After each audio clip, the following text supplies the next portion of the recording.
ஓம் ஜெய் ஸ்ரீரமணாய. பகவான் ஸ்ரீ ரமண மகரிஷி பக்தி ஞான இயக்கத்தின் ஆன்மீக அன்பர்கள் அனைவர்களுக்கும் எங்களுடைய மனமார்ந்த இனிய காலை வணக்கம். இன்று ஏப்ரல் 10 வியாழக்கிழமை. அகம் பிரம்மாஸ்மி என்ற தலைப்பில் நாம் தியானிக்க இருக்கிறோம். வேதங்களின் சாரமாக உபநிடதங்களிலிருந்து பெறப்பட்ட 4 மகா வாக்கியங்கள் உள்ளன. அவைகள்: 1. பிரஞானம் பிரம்மம், உணர்வு அறிவு பிரம்மம். 2.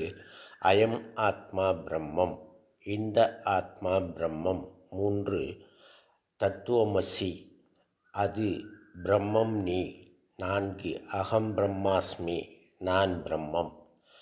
பிரம்மம் அடிப்படை தத்துவம். அதனிடமிருந்து தான் அனைத்தும் தோன்றின. ஆத்மா அனைத்து உயிர்களிலும் தான் என்று அறியப்படும் மூல உருவகம். பிரம்மம் அழிவற்றது, ஆத்மாவும் அழிவற்றது. அகம் பிரம்மாஸ்மி என்பது நான் பிரம்மமாக இருக்கிறேன் என பொருள்படும். இந்த மகா வாக்கியம் யஜுர்வேதம் பிரகதாரண்ய உபநிடதத்திலிருந்து பெறப்பட்டது. யதார்த்தமான நான் என்பது பிரம்மஸ்வரூபமே. அது எண்ணங்களற்ற இதயத்தில் தோன்றி மறையாது ஒளிர்கிறது. இதையே பகவான் உள்ளது 40 மங்களப் பாடலில் பாடுகிறார்.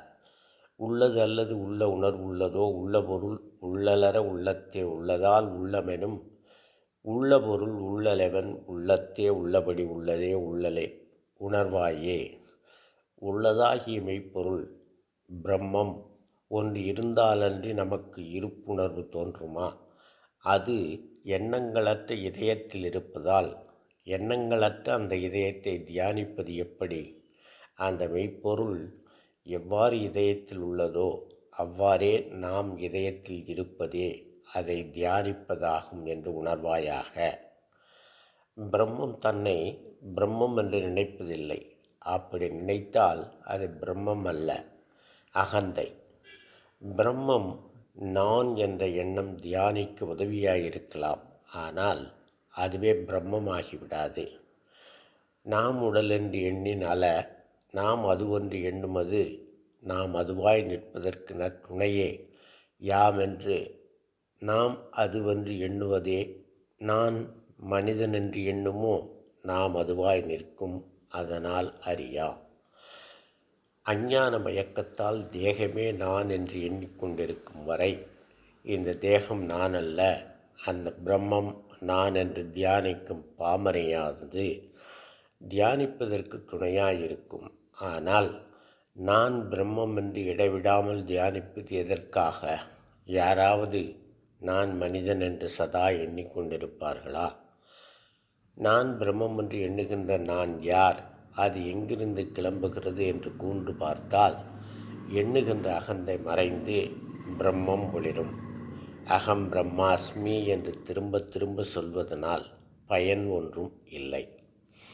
ஒரு சின்ன கதைப்பு. ஒரு கடயோகியும் ஒரு ஜென் குருவும் ஒரு ஆற்றங்கரை பக்கம் வந்தார்கள். கடயோகி மறுகரைக்கு செல்ல நீரின் மேல் நடந்து சென்று கொண்டிருந்தார். அவர் கொஞ்ச தூரம் நடந்து போயிருப்பார். ஜென் குரு அவரை கைத்தட்டி அழைத்து திரும்பி வரும்படி சொன்னார். அவர் திரும்பி நீரின் மேல் நடந்து குருவிடம் வந்து, குருவே, ஏன் என்னை திரும்ப அழைத்தீர்கள் என்று கேட்டார். அதற்கு குரு சொன்னார், இந்த கரையே மறுக்கரையாகத்தான் இருக்கிறது, அந்த கரைக்கு செல்ல வேண்டிய அவசியமில்லை என்று பதிலளித்தார். நாம் எப்படி இருக்க வேண்டுமோ அப்படித்தான் இப்பொழுதும் இருக்கிறோம். தேடல் தொடர்ந்தால் தேடப்படும் பொருளும் விலகி போய்கொண்டே இருக்கும். தேடல் நின்றால் நாம் அதுவாக இருப்பது புரியும்.